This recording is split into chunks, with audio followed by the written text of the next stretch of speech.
Tone and mood are two literary elements that are frequently misunderstood. Don't feel bad if you get these mixed up. The truth is, most people use these words interchangeably, even though they aren't the same thing, so it's easy to get confused. In this video, I'm going to clarify the difference between tone and mood, give you some easy examples in everyday life to help you remember them, and then we can look at some examples from literature. Tone is the attitude of the writer or speaker toward their subject or audience.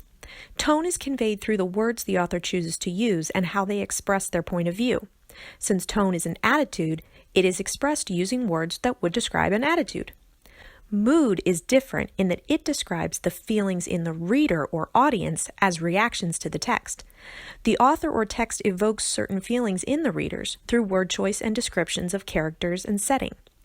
Tone and mood do impact each other, as the tone of a text affects the reader's mood, and in turn, the mood can help us determine the tone. Tone and mood may seem confusing, but we actually use these every day in conversations, so there are easy ways to remember them. Think about when you have a conversation with someone, particularly about something you feel strongly about. Your tone of voice expresses your attitude, either on the subject you are discussing or about the person you're talking to. If you're talking about something you feel very passionately about, your tone of voice may come off as energized and enthusiastic. But if you're talking to someone you really don't like, your tone of voice may be angry, annoyed, or critical. As you express yourself through your tone of voice, the person you're speaking to may have their mood affected by their reactions to your tone. Depending on your tone, the other person may feel excited or anxious, flattered or criticized. So our tone can inspire a good or bad mood in the people we talk to, just as our moods may be affected by the tone someone else uses when speaking to us. Tone and mood can really prove tricky in email and text messages. This is still a relatively new phenomenon, and people are still struggling with it. Consider this scenario. Have you ever sent a text to someone thinking you're just sending them a quick message, and suddenly later you find out that they are angry at you because they thought your text was rude in some way? The other person couldn't tell your tone from your text, and because they couldn't tell your attitude, they misread it and their mood changed in a negative way. Tone is really difficult to determine via text messages because text messages are so short.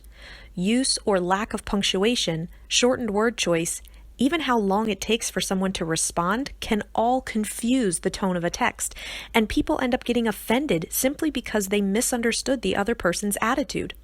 Cell phone companies even invented emojis simply to try to combat this common miscommunication. The same thing happens frequently with emails.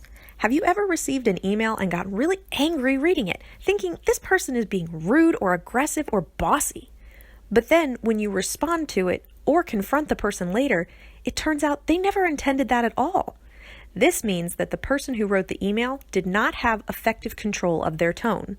Their attitude came off wrong, and as a result, your mood shifted in a negative way. This is another example of how tone and mood impact each other.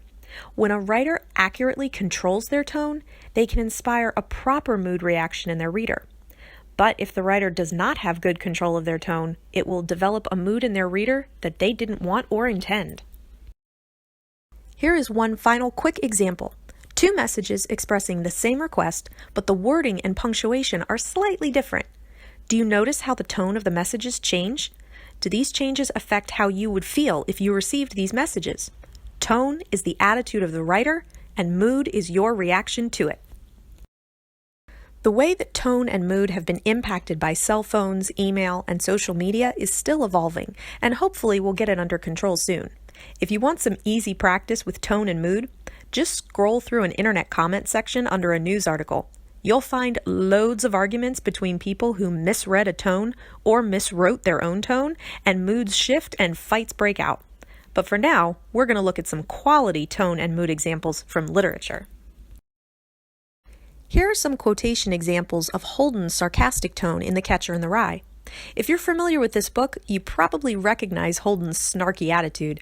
His sarcastic tone of voice is used by the author to criticize various elements of society in the novel, which contributes to the novel's theme and commentary. Here are two examples of mood from one of my favorite books, Wuthering Heights.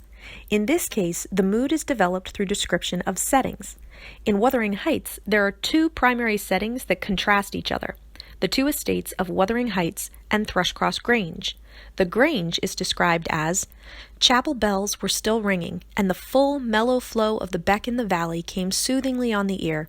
It was a sweet substitute for the yet absent murmur of the summer foliage, which drowned that music about the Grange when the trees were in leaf." The imagery of the sounds of bells ringing and murmuring breezes and music coming from the house develops a cheerful, pleasant, peaceful mood for the reader. In addition, words like sweet and soothingly and mellow contribute as well to this mood. In contrast, the description of Wuthering Heights states, "There was no moon, and everything beneath lay in misty darkness. Not a light gleamed from any house, far or near. All had been extinguished long ago, and those at Wuthering Heights were never visible." The word choice and imagery here suggests darkness and mist, and it's meant to develop an eerie, fearful mood in the reader, as the reader later learns that Wuthering Heights has a disturbed, haunted past. Tone and mood aren't just techniques we use in class for literary analysis. Tone and mood are important for you to consider in all of your communications, whether you're emailing a colleague, texting a friend, or just chatting with someone. Being able to understand tone and mood, and being able to use language to control them, will make you a more effective communicator in every situation. And you'll be able to avoid a lot more of those annoying, angry email responses. Good luck!